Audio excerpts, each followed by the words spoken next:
नमस्कार साथियों, जय हिंद। मैं आपका एजुकेटर प्रभु परमार आपके अपने YouTube चैनल उड़ान स्टडी क्लासेस के YouTube चैनल पर आप सभी साथियों का स्वागत करता हूं। उड़ान स्टडी मतलब आपकी सफलता, the way to smart learning. साथियों, हमने पिछली क्लास में साइंस का बेसिक इंट्रोडक्शन पार्ट 1 देखा था। उसके अगली क्लास में साइंस के बेसिक इंट्रोडक्शन पार्ट 2 देखा था। साथियों, पार्ट 2 में हम जब पार्ट 1 का ओरल रिवीजन कर रहे थे उस समय एक माइनर मिस्टेक हो गई थी, तो उसे सुधार लेना। माइनर मिस्टेक ये हो गई थी, हमने इसरो का जनक किसे बताया था? तो इसरो का जनक हमने बताया था डॉक्टर विक्रम साराभाई। क्या? डॉक्टर विक्रम साराभाई। डॉक्टर विक्रम साराभाई को बताया था। उसके बाद हमने बताया था भारत में परमाणु ऊर्जा का जनक किसे कहा जाता है? तो भारत में परमाणु ऊर्जा का जनक डॉक्टर होमी जहांगीर भाभा को कहा जाता है। डॉक्टर होमी जहांगीर भाभा, डॉक्टर होमी जहांगीर भाभा को कहा जाता है। बट उस दिन पिछली क्लास में हमने आपको क्या बता दिया था ओरल रिवीजन में कि डॉक्टर विक्रम साराभाई को किसका जनक कहा जाता है? परमाणु ऊर्जा का जनक कहा जाता है। तो ये एक माइनर मिस्टेक हो गई थी, तो इसे सुधार कर लेना। इसरो का जनक डॉक्टर विक्रम भाई सारा को कहा जाता है, जबकि परमाणु ऊर्जा का जनक किसे कहा जाता है? तो डॉक्टर होमी जहांगीर भाभा को कहा जाता है। सो गाइस, आप सभी को क्लियर हो गया होगा। आज की क्लास को स्टार्ट करते हैं। क्लास को स्टार्ट करने से पहले एक मोटिवेशनल लाइन आपके सामने है। मोटिवेशनल लाइन ये है, यूँ ना कहो कि दिन हमारे खराब है, यूँ समझो कि हम तो कांटों से घिर गए गुलाब है। रख वो हौसला, वो मंजर भी आएगा, प्यासे के पास चलकर समंदर भी आएगा। थककर ना बैठे मंजिल के मुसाफिर, मंजिल भी मिलेगी और मिलने का मज़ा भी आएगा। Thank you guys. करते हैं क्लास स्टार्ट। पिछली क्लास में हमने साइंस की ब्रांचेस के बारे में देखा था। जो ब्रांचेस होती है उनमें कहाँ डाउट होता है उनको थोड़ा सा हम एक्सप्लेन करेंगे। हमने सबसे पहले एक देखा था वायरोलॉजी। यहाँ डाउट रहता है, इसको क्लियर कर लेना। एक होता है वायरोलॉजी और एक होता है ब्रायोलॉजी। एक होता है क्या? ब्रायोलॉजी। एक होता है सोरोलॉजी, एक होता है सोरोलॉजी और एक कौन सा होता है? सीरोलॉजी। सीरोलॉजी कौन सा होता है? सीरोलॉजी। एक होता है कौन सा? एक होता है हिमेटोलॉजी और एक क्या होता है? हिपेटोलॉजी।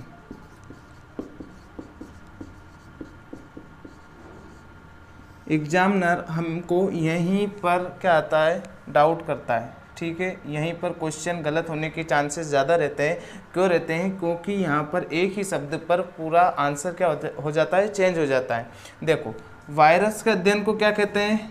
वायरस के अध्ययन को वायरोलॉजी कहा जाता है, जबकि ब्रायोलॉजी किसे कहते हैं? तो ब्रायोफाइटा के अध्ययन को क्या कहा जाता है?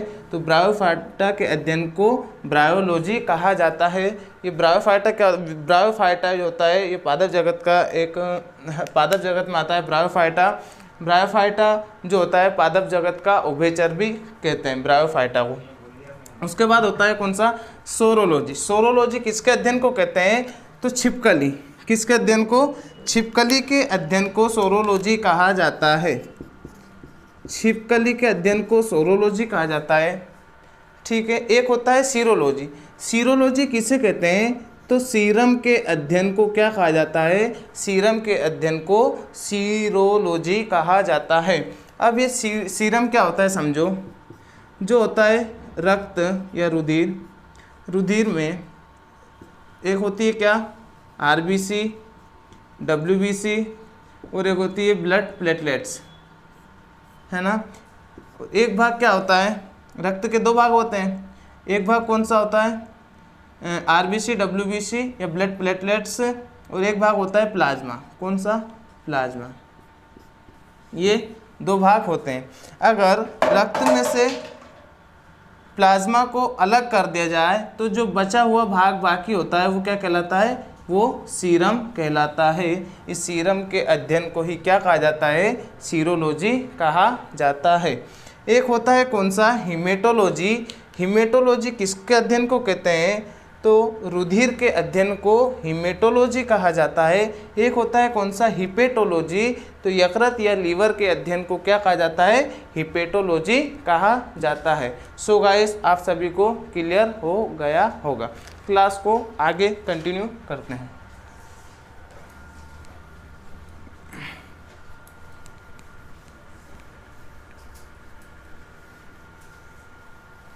इनके जनक और जीव विज्ञान के प्रमुख जनक एवं उनकी शाखा जो है पीडीएफ आपको वीडियो के डिस्क्रिप्शन बॉक्स में मिल जाएगी, वहाँ पर जाके आप प्राप्त कर सकते हैं।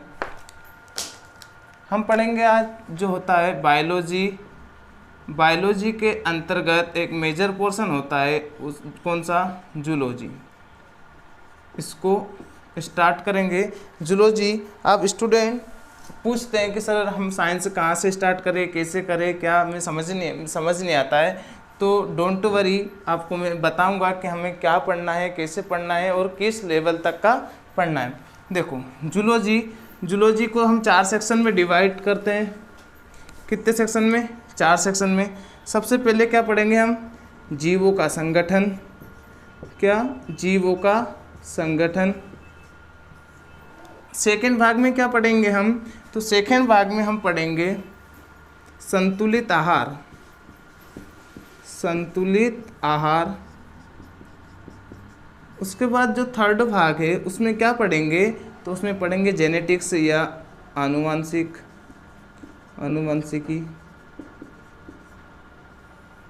और जो फोर्थ भाग है उसमें क्या पढ़ेंगे हम, तो उसमें पढ़ेंगे जंतुओं का वर्गीकरण। जंतुओं का वर्गीकरण। बात करते हैं थोड़े से जूलॉजी की। हमने बताया था जूलॉजी 2 शब्दों से मिलकर बना होता है। एक होता है कौन सा, जू, एक होता है लॉजी।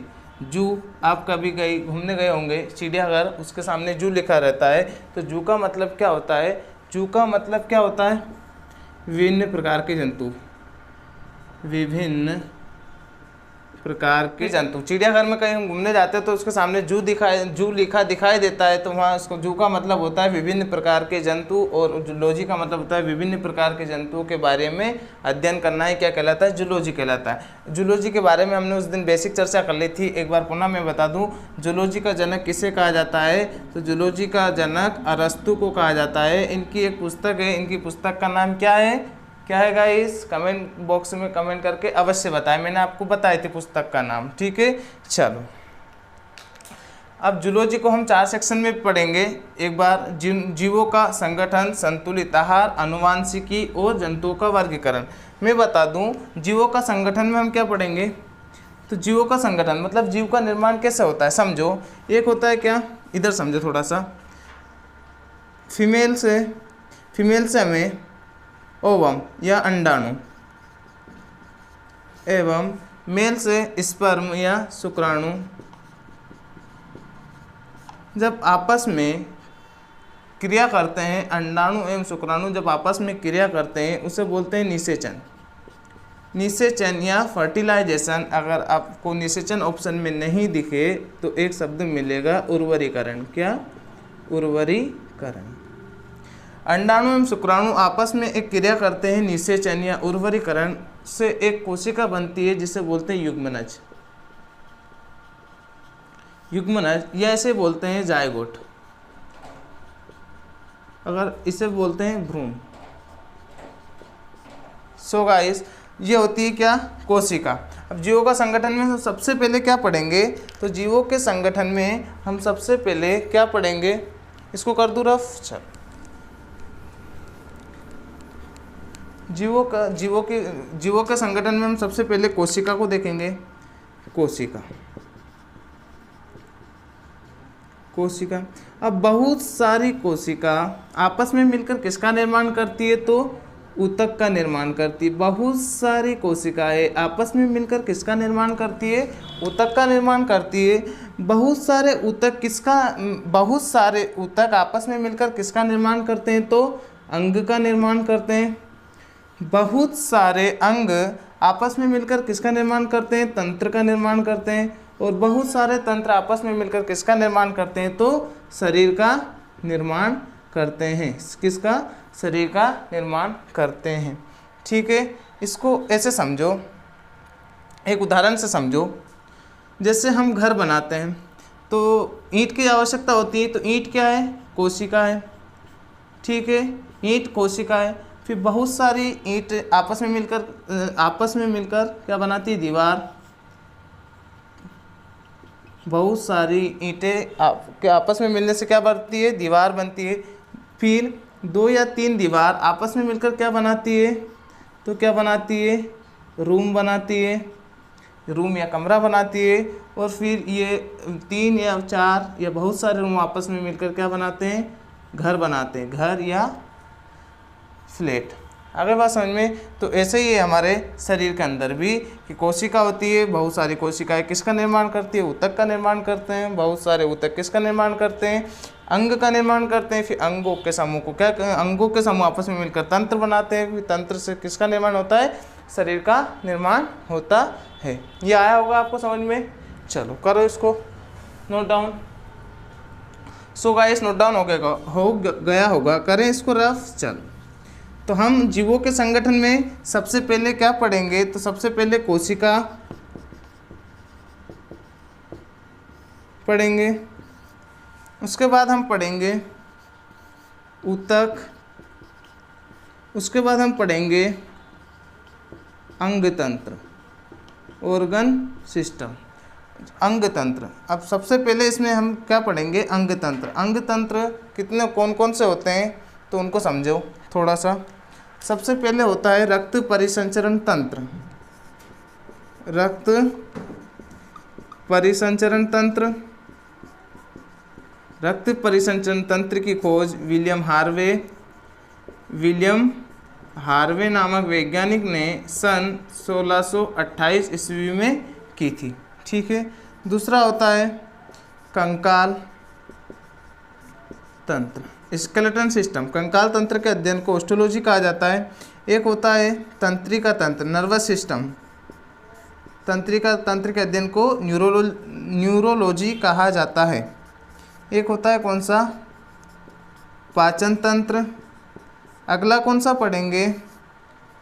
उत्सर्जन तंत्र। उत्सर्जन तंत्र। उसके बाद कौन सा पढ़ेंगे? श्वसन तंत्र। उसके बाद हम पढ़ेंगे अंतःस्रावी तंत्र। अंतःस्रावी तंत्र, एंडोक्राइन सिस्टम। उसके बाद कौन सा पढ़ेंगे? जनन तंत्र। क्या? जनन तंत्र। ठीक है, आगे बात समझ में सभी को। तो हम जो मेजर पोर्शन होता है जूलॉजी का वो कौन सा होता है? Organ system. या ऑर्गन सिस्टम से एक ही ऑर्गन सिस्टम से मिनिमम 100 से 150 क्वेश्चन आपको देखने को मिलेंगे। ठीक, इतने क्वेश्चन बन सकते हैं। तो ये क्या होता है? ये मेजर पोर्शन होता है, यहाँ से क्वेश्चन बनते हैं, आप देख लेना। कोशिका के जो कोशिकांग होते हैं उनसे क्वेश्चन आपको देखने को मिलेंगे एग्जाम में। आगे बात समझें तो जीवों का संगठन में हम क्या पढ़ेंगे? इतना सारा डाटा पढ़ेंगे। चलो नोट डाउन करो। सो गाइस, हो गया होगा सभी का नोट डाउन। चलो करते हैं रफ।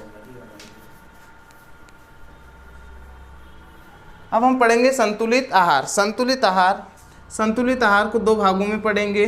कौन कौन से? एक होता है कार्बनिक, जिसमें कार्बन पाया जाता है, उसे क्या बोलते हैं? कार्बनिक। और एक होता है अकार्बनिक, जिसमें कार्बन नहीं पाया जाता है, उसे क्या बोलते हैं? अकार्बनिक बोलते हैं। कार्बनिक में सबसे पहले हम क्या देखेंगे? तो प्रोटीन, वसा और क्या? कार्बोहाइड्रेट, ये हमें देखने को मिलेगा। उसके बाद अकार्बनिक में जिनमें कार्बन नहीं पाया जाता है, तो सबसे पहले जल, उसके बाद खनिज लवण या मिनरल्स, उसके बाद हम क्या पढ़ेंगे? विटामिन्स। किस में पढ़ेंगे? संतुलित आहार में। ठीक है, संतुलित आहार में हम पढ़ेंगे कार्बनिक भाग और अकार्बनिक भाग। कार्बनिक में प्रोटीन, वसा, कार्बोहाइड्रेट आएगा, और अकार्बनिक में क्या आएगा? जल, खनिज लवण व विटामिन्स। एक होता है आनुवांशिकी। ठीक है, आनुवांशिकी में क्या पढ़ेंगे? तो हम पढ़ेंगे डीएनए व आरएनए। दूसरा हम पढ़ेंगे उत्परिवर्तन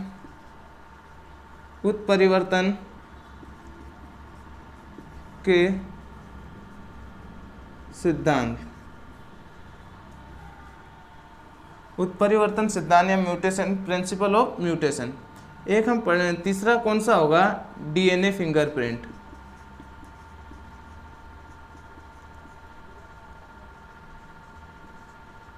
डीएनए फिंगरप्रिंट। उसके बाद जो चौथा पोर्शन होगा वो कौन सा होगा, जंतुओं का वर्गीकरण। ठीक है, जंतुओं का वर्गीकरण। अब जंतुओं का वर्गीकरण दो भागों में पढ़ेंगे। एक होता है कौन सा, एक कोशिकी, और एक कौन सा होता है, बहुकोशिकी। एक कोशिकी और बहुकोशिकी। बहुकोशिकी को दो भागों में पढ़ेंगे। एक होता है कौन सा, कोर्डेटा, और एक होता है नॉन कोर्डेटा। फिर कोर्डेटा को 5 भागों में पढ़ेंगे। तो ऐसे हमारा जो जूलॉजी का सेक्शन एक सीक्वेंस से पढ़ेंगे। एक संतुलित आहार में हम पढ़ेंगे क्या, एक मानव रोग भी आएगा। क्या, मानव रोग। संतुलित आहार में आएगा क्या, मानव रोग। तो मानव रोग होते हैं, तो वो होते हैं मानव रोग। क्या संतुलित आहार में आएगा क्या, मानव रोग। मानव रोग कौन कौन से होते हैं, तो एक होता है विषाणुजनित रोग, एक होता है जीवाणुजनित रोग। हम पढ़ेंगे फिर प्रोटोजोआ जनित रोग, प्रोटोजोआ से होने वाले रोग। अगला पढ़ेंगे हम कवक से होने वाले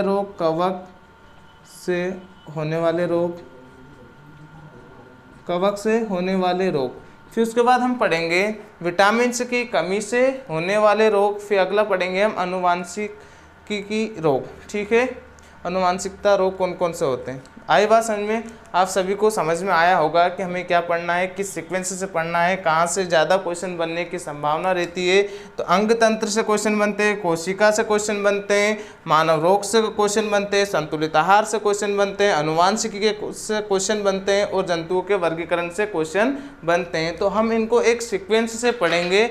बहुत शानदार कॉन्सेप्ट, धमाकेदार कॉन्सेप्ट से पढ़ेंगे। तो गाइस बने रहिए हमारे साथ। जिन साथियों ने अभी तक हमारा चैनल सब्सक्राइब नहीं करा है तो उनसे निवेदन है कि चैनल को सब्सक्राइब करें, लाइक करें और एवं शेयर करें।